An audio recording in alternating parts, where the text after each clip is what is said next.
Ego in hoc natus sum, et ad hoc veni in hunc mundo, ut testimonium per Hebrea veritate.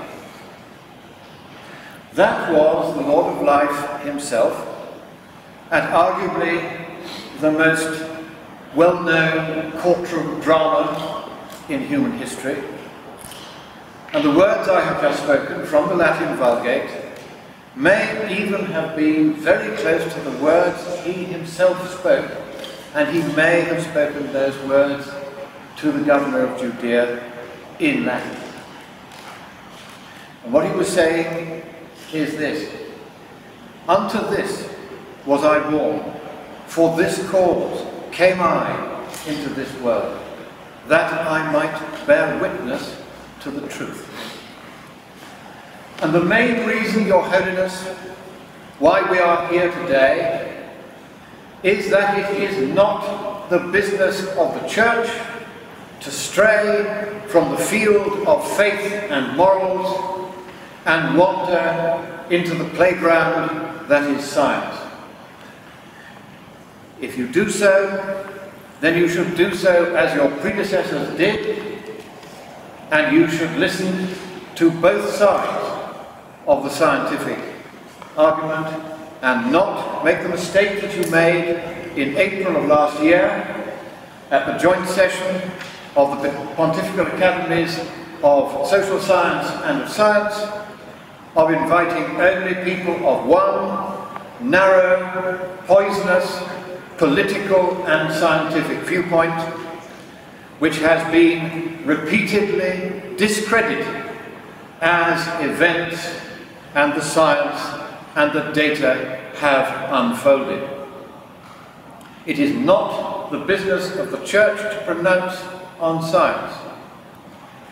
When 7 of the 10 cardinals who sat in judgment over Galileo Galilei came to an accommodation with him by which he agreed not to draw theological conclusions from the fact that the earth goes round the sun rather than vice versa, provided he would accept and make a declaration that the earth doesn't go round the sun. That decision to enter into the realm of science resonates and does harm to Holy Mother Church to this day. When the Church decided to set fire to and kill Giordano Bruno because he said there might be life on other worlds, once again the Church strayed beyond its competence, beyond the realm for which its founder established it, and in doing so not only committed murder, but also got egg on its face all down the generations. So, Your Holiness, do not do this again. As you have heard from the moving testimony of Cal Beisner today, whom you could not have told on listening to him that he was not a Catholic theologian, but he is a formidable theologian. As you have heard from him, the first people who will get hurt if you continue to listen to the Secretary General of the United Nations and to Mr. Sachs and the various other undesirables to whom you have been listening, the first people to get hurt will be those whom you least wish to hurt, the poor. It is they who suffer first and worst by the non-availability of cheap, affordable electricity which coal-fired and gas-fired power can give. It is a scandal that outside South Africa, virtually nobody anywhere in Africa has any electricity. It's a scandal that in many parts of China, particularly in Western China, there's no electricity. In many parts of India, no electricity. Electricity is actually good for the environment. It's also good for the poor. There is no faster way to lift the poor out of poverty than fossil-fueled electricity. And the modern coal-fired and gas-fired power stations are remarkably clean.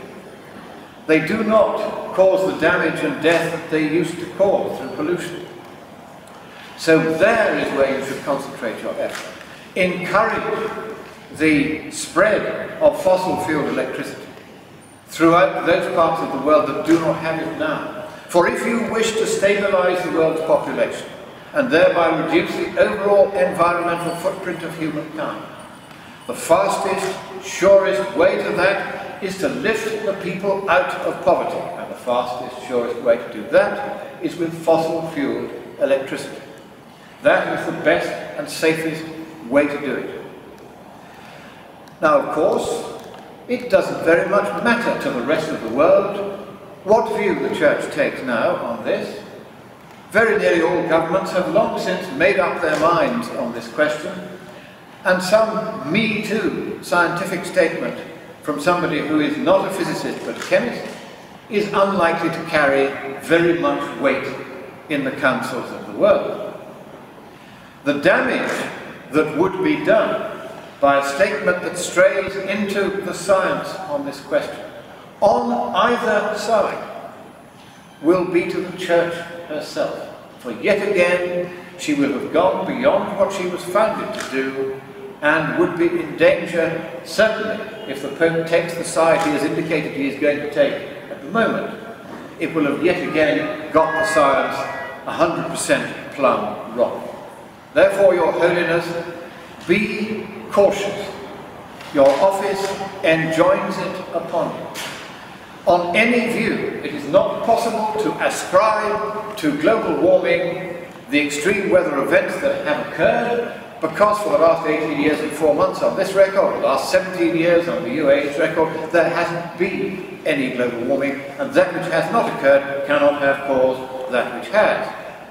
Also, extreme weather events are reducing in number in recent years. We don't know why, but what is clear is that deaths from extreme weather are at an all-time low at present. Therefore, for all these reasons, and for the economic reason, that if you proceed on the course which you have so far indicated you will proceed along, you will be kicking the poor in the teeth. Stand back, listen to both sides, and do not take sides in politics, for you not only demean yourself in so doing, but you demean the office that you hold, and you demean the Church whom it is your sworn duty to protect and defend and advance. God bless you, Your Holiness. We pray that wiser counsellors than those to whom you have been listening may yet prevail, and you will stand back from intervening on either side in the climate debate, and remember that the first duty of the Church is to the poorest in the world, and they need electricity, and they need it now. God bless you.